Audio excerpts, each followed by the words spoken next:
Les apôtres étaient des hommes qui avaient accepté par la foi la promesse du Saint-Esprit qui leur avait été faite par Jésus. Vous savez que pendant la dernière nuit, Christ leur avait parlé plus d'une fois du Saint-Esprit. Et au moment où il allait monter au ciel, il leur dit encore, vous serez baptisés du Saint-Esprit dans peu de jours. Acte 1, 5. Si vous avez demandé à ses disciples, qu'est-ce que cela signifie?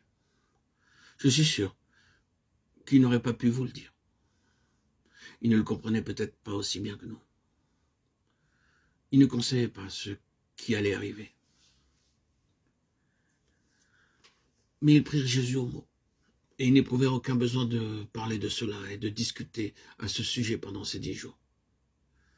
Je suis sûr qu'ils dirent, si Jésus, pendant qu'il était sur la terre, a fait des choses si merveilleuses pour nous, maintenant qu'il est dans la gloire, il fera des choses infiniment plus glorieuses. Et ils attendirent. Vous devez dès maintenant, frères et sœurs en Christ, accepter cette promesse par la foi et dire, la promesse de la plénitude du Saint-Esprit est pour moi. Oui, pour moi. Je l'accepte de la main de Jésus, mon Seigneur et mon Dieu. Vous pouvez ne pas la comprendre, vous pouvez ne pas éprouver ce que vous aimeriez éprouver. Vous pouvez vous sentir faible et pécheur et éloigné de Jésus. Mais vous devez venir à lui et dire, et vous avez le droit de le dire, cette promesse est pour moi. Êtes-vous prêt à le faire? Êtes-vous prêt à saisir par la foi cette promesse, l'amour de Jésus?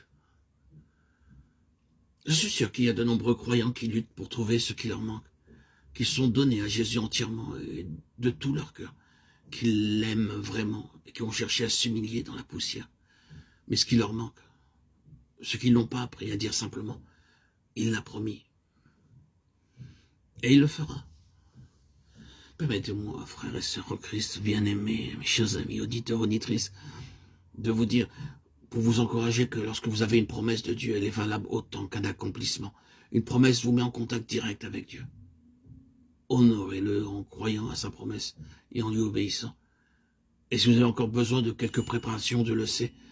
Et s'il y a quelque chose qui doit vous être révélé, il le fera, si vous comptez sur lui pour le faire. Croyez donc en sa promesse, frères et sœurs en Christ, et dites, cette plénitude de Saint-Esprit est pour moi. Oui, elle est pour moi. Vous avez le droit de le dire. Vous avez le droit, les pleins droits. Cette promesse est pour moi, et Dieu est fidèle, et il accomplit sa parole. Êtes-vous prêt, êtes-vous prête à le faire? Êtes-vous prêt, êtes-vous prête à saisir par la foi cette promesse et l'amour de Jésus? Cette plénitude du Saint-Esprit est pour moi.